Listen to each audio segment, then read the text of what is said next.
শ্ৰীকৃষ্ণৰ ৰাসলীলা সমাগত ইতিমধ্যে কৃষ্ণ বন্দনাৰে মুখৰিত হৈ পৰিছে সমগ্ৰ ৰাজ্য।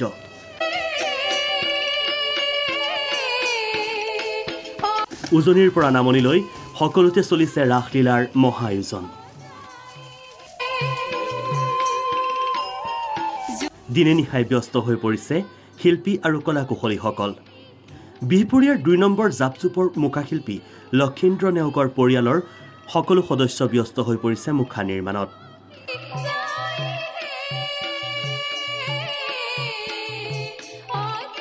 এইবাৰ বিহপুৰীয়াৰ লগতে অসমৰ বিভিন্ন ৰাসৰ মঞ্চত মুখাৰ অভিনয় প্ৰদৰ্শন কৰিব মুখাশিল্পীসকলে। বিহপুৰীয়াৰ জাপজুপ গাঁৱৰ যুৱক লক্ষীন্দ্ৰ নেওগে বিগত ২০১৮ চনৰ পৰাই আৰম্ভ কৰিছে মুখাশিল্প প্ৰস্তুত কৰা। মুখাশিল্পী অবিহনে আধৰুৱা হৈ ৰয় ৰাসৰ মঞ্চ। শ্ৰীকৃষ্ণৰ গোষ্ঠলীলাত প্ৰদৰ্শন কৰা হয় বকাসুৰ, অঘাসুৰ, বলিয়া দঁতাল হাতীৰ লগতে আন অসুৰৰ মুখা। লক্ষীন্দ্ৰ নেওগে কেৱল মুখা প্ৰস্তুত কৰাই নহয়, তেওঁ সহযোগীসকলে বিভিন্ন ৰাসৰ মঞ্চত মুখাশিল্পৰ অভিনয় কৰি আহিছে। লকডাউনৰ সময়তেই মুখা নিৰ্মাণ কৰিবলৈ লোৱা লক্ষীন্দ্ৰ নেওগে এতিয়া অসমৰ বিভিন্ন ৰাসৰ মঞ্চলৈ মুখা প্ৰদৰ্শনৰ বাবে আমন্ত্ৰণো লাভ কৰিছে। মোৰ নামটো নমস্কাৰ, মোৰ নাম শ্ৰী লক্ষীন্দ্ৰ নেওগ। জয়তে প্ৰথমতে মই সমূহ অসমবাসী ৰাইজক শাৰদীয় শুভেচ্ছা জ্ঞাপন কৰিলোঁ। মই বিগত এতিয়াতো কৰিয়ে আছোঁ আৰু 18 চন মানৰ পৰা এই কামৰ লগত জড়িত হৈ আছোঁ। বিশেষকৈ লকডাউনৰ পাছৰ পৰা ইয়াৰ লগত বেছি ওতপ্ৰোতভাৱে জড়িত হ'লোঁ। ৰাসৰ কাৰণে ৰাসত প্ৰয়োজনীয় যিখিনি মুখা আমাক লাগে, কিয়নো ৰাসত মুখাৰ অবিহনে এখন ৰাস সম্পূৰ্ণ নহয়। গতিকে ৰাসৰ বাবে মই অঘাসুৰ, বকাসুৰ, তাৰপিছত ধেনুকাসুৰ, মৌৰা, সাৰগৰু এনেকৈ বনাই আছোঁ। আৰু আমাৰ লখিমপুৰ ডিষ্ট্ৰিক্টৰ বিভিন্ন ঠাইত আমাৰ মুখা প্ৰদৰ্শন কৰোঁগৈ আমি। তাৰ উপৰিও আমি আমন্ত্ৰণ মৰ্মে আমি ডিব্ৰুগড়লৈকে গৈছোঁ, শিৱসাগৰ গৈছোঁ, তাৰপিছত এইফালে তেজপুৰৰ ফালেও গৈছোঁ। আমাৰ ঘৰৰ সকলোৱে ইয়াৰ লগত জড়িত আৰু তাৰ উপৰিও আমাৰ গাঁৱৰ কেইজনমান মোৰ সহযোগী আছে, সেইকেইজনৰ লগতে আমি একেলগে এইখিনি বনাওঁ। প্ৰথমে এটা হাতী প্ৰস্তুত কৰি গাঁৱৰ নামঘৰত প্ৰদৰ্শন কৰিছিল। মাতৃয়ে প্ৰথমে বাধা দিছিল মুখা বনাবলৈ। এতিয়া পুত্ৰৰ এনে কৰ্মত সহযোগিতা কৰি আহিছে পিতৃ, মাতৃ, ভাতৃ আৰু সহযোগীসকলে। মেট্ৰিক পাছ কৰাৰ পাছৰ পৰাই কৰে আৰু সি নিজে নিজে প্ৰথমতে গাঁৱত এভাগ ভাওনা পাতিছিলে। তেতিয়া এই গজকেতু উপাখ্যানৰ গজৰাজ বনাইছিলে। গাঁৱৰ ৰাইজো অদ্ভুত সৰু অৱস্থা তেতিয়া। তাৰপৰা আমি ভয়তে কৈছিলোঁ যে তই এইবিলাক বনাব নেজানিবি যদি নকৰিবি, ভয়ত দেই। তাৰপৰা সি কৈছে মোৰ এটা ইচ্ছা আছে বনামি।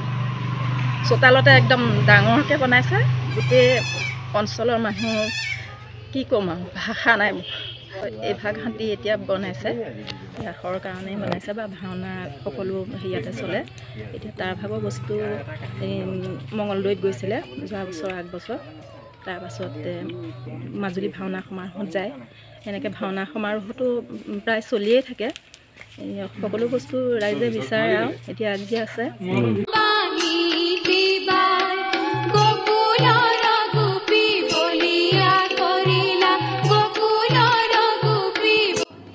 প্ৰথমে হাতী, তাৰ পাছত অঘাসুৰ, বকাসুৰ, ময়ূৰ চৰাই এটা এটা কৰি বনাই গ'ল ৰাসৰ প্ৰয়োজনীয় মুখাসমূহ।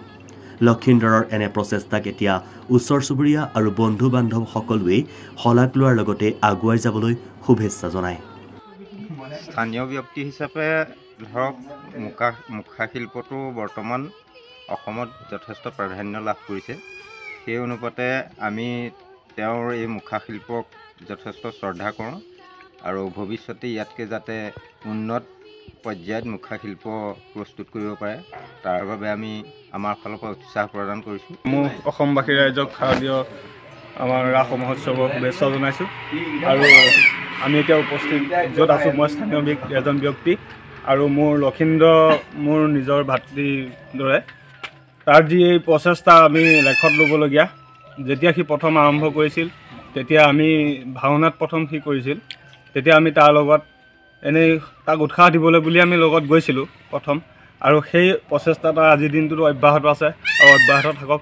ভৱিষ্যতে অসমবাসী ৰাইজে তাক চিনি পাওক যে এনেকুৱা কিছুমান কৰ্ম কৰিবলৈও মানুহৰ যিটো কলা লাগে তাৰ সম্পূৰ্ণখিনি আছে গতিকে আমি তাক উৎসাহ জনাই এনেকৈ আগুৱাই নিম বুলি যাম আৰু আজি সমগ্ৰ অঞ্চলটোৰ লগতে নতুন প্ৰজন্মৰ বাবে লক্ষীন্দ্ৰ হৈ পৰিছে আদৰ্শ যুৱক ব্যুৰ' ৰিপৰ্ট BSP Live 24